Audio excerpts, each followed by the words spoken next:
14 ವರ್ಷಗಳ ಹಿಂದೆ ಇಡೀ ರಾಜ್ಯವನ್ನೇ ಬೆಚ್ಚಿ ಬೀಳಿಸಿದ್ದ ಧರ್ಮಸ್ಥಳದ ಸೌಜನ್ಯ ಅತ್ಯಾಚಾರ ಮತ್ತು ಕೊಲೆ ಪ್ರಕರಣಕ್ಕೆ ಹೊಸ ತಿರುವು ಸಿಕ್ಕಿದೆ. ಪ್ರಕರಣದ ಮರು ತನಿಖೆಗೆ ಸುಪ್ರೀಂ ಕೋರ್ಟ್ ಸಮ್ಮತಿ ಸೂಚಿಸಿದ್ದು, ತನಿಖೆಯನ್ನ ಯಾವ ಸಂಸ್ಥೆ ನಡೆಸಬೇಕು ಎಂಬ ಕುರಿತು ಅಂತಿಮ ಆದೇಶವನ್ನ ಕಾಯ್ದಿರಿಸಿದೆ. ನ್ಯಾಯಕ್ಕಾಗಿ ಹಲವು ವರ್ಷಗಳಿಂದ ನಡೆಯುತ್ತಿರೋ ಹೋರಾಟದ ನಡುವೆ ಈ ಬೆಳವಣಿಗೆ ಮಹತ್ವ ಪಡೆದುಕೊಂಡಿದೆ.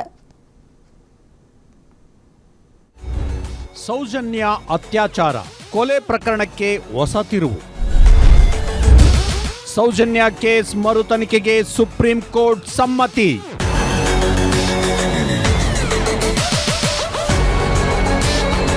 ಎರಡು 2012ರಲ್ಲಿ ದಕ್ಷಿಣ ಕನ್ನಡ ಜಿಲ್ಲೆ ಬೆಳತಂಗಡಿ ತಾಲೂಕಿನ ಧರ್ಮಸ್ಥಳದಲ್ಲಿ ನಡೆದ ಸೌಜನ್ಯ ಅತ್ಯಾಚಾರ ಮತ್ತು ಕೊಲೆ ಪ್ರಕರಣ ದೇಶದಾದ್ಯಂತ ಭಾರೀ ಸಂಚಲನ ಮೂಡಿಸಿತ್ತು. ಈ ಪ್ರಕರಣದ ಮರು ತನಿಖೆ ಕೋರಿ ಸೌಜನ್ಯ ಅವರ ತಾಯಿ ಕುಸುಮಾವತಿ ಅರ್ಜಿ ಸಲ್ಲಿಸಿದ್ರು. ವಿಚಾರಣೆ ನಡೆಸಿದ ಸುಪ್ರೀಂ ಕೋರ್ಟ್ ಮರು ತನಿಖೆಗೆ ತಾತ್ವಿಕ ಒಪ್ಪಿಗೆ ಸೂಚಿಸಿದೆ.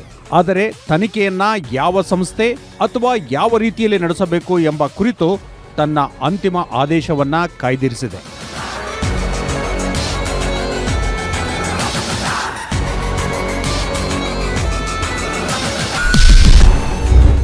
ಸಿಬಿಐ ತನಿಖೆ ಕುರಿತು ಸುಪ್ರೀಂ ಅಸಮಾಧಾನ.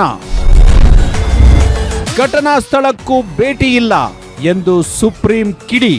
ವಿಚಾರಣೆ ವೇಳೆ ಈ ಹಿಂದಿನ ಸಿಬಿಐ ತನಿಖೆ ಬಗ್ಗೆ ಸುಪ್ರೀಂ ಕೋರ್ಟ್ ತೀವ್ರ ಅಸಮಾಧಾನ ವ್ಯಕ್ತಪಡಿಸಿತು. ತನಿಖಾ ಅಧಿಕಾರಿಗಳು ಘಟನಾ ಸ್ಥಳಕ್ಕೆ ಭೇಟಿ ನೀಡಿಲ್ಲ ಎಂಬ ವಿಚಾರವನ್ನ ಪ್ರಶ್ನಿಸಿದ ನ್ಯಾಯಪೀಠ 14 ವರ್ಷಗಳಾದರೂ ಸಮಗ್ರ ತನಿಖೆ ನಡೆದಿಲ್ಲ ಎಂಬ ಅಭಿಪ್ರಾಯವನ್ನ ವ್ಯಕ್ತಪಡಿಸಿತು.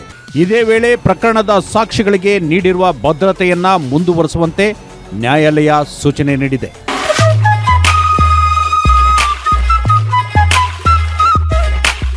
ಇನ್ನೊಂದೆಡೆ ಅಗತ್ಯವಿದ್ದರೆ ಎಸ್ಐಟಿ ರಚಿಸಿ ಮರು ತನಿಖೆ ನಡೆಸಲು ರಾಜ್ಯ ಸರ್ಕಾರ ಸಿದ್ಧವಿದೆ ಎಂದು ನ್ಯಾಯಾಲಯಕ್ಕೆ ತಿಳಿಸಿದೆ. ಆದರೆ ಸೌಜನ್ಯ ತಾಯಿ ಕುಸುಮಾವತಿ ಹೈಕೋರ್ಟ್ ಅಥವಾ ಸುಪ್ರೀಂ ಕೋರ್ಟ್ನ ನಿವೃತ್ತ ನ್ಯಾಯಾಧೀಶರ ಉಸ್ತುವಾರಿಯಲ್ಲಿ ತನಿಖೆ ನಡೆಯಬೇಕು ಎಂದು ಮನವಿ ಮಾಡಿದ್ದಾರೆ. ತನಿಖಾ ಸಂಸ್ಥೆ ಹಾಗೂ ತನಿಖೆಯ ಸ್ವರೂಪದ ಕುರಿತು ಸುಪ್ರೀಂ ಕೋರ್ಟ್ ತನ್ನ ಅಂತಿಮ ಆದೇಶದಲ್ಲಿ ಸ್ಪಷ್ಟ ಅಂತಿಮ ಆದೇಶದತ್ತ ನೆಟ್ಟಿದ್ದು, ಮರು ತನಿಖೆಯನ್ನ ಯಾವ ಸಂಸ್ಥೆ ನಡೆಸಲಿದೆ ಮತ್ತು ಯಾವ ರೀತಿಯ ತನಿಖೆಗೆ ನ್ಯಾಯಾಲಯ ಆದೇಶ ನೀಡಲಿದೆ ಎಂಬುದು ಕುತೂಹಲಕ್ಕೆ ಕಾರಣವಾಗಿದೆ.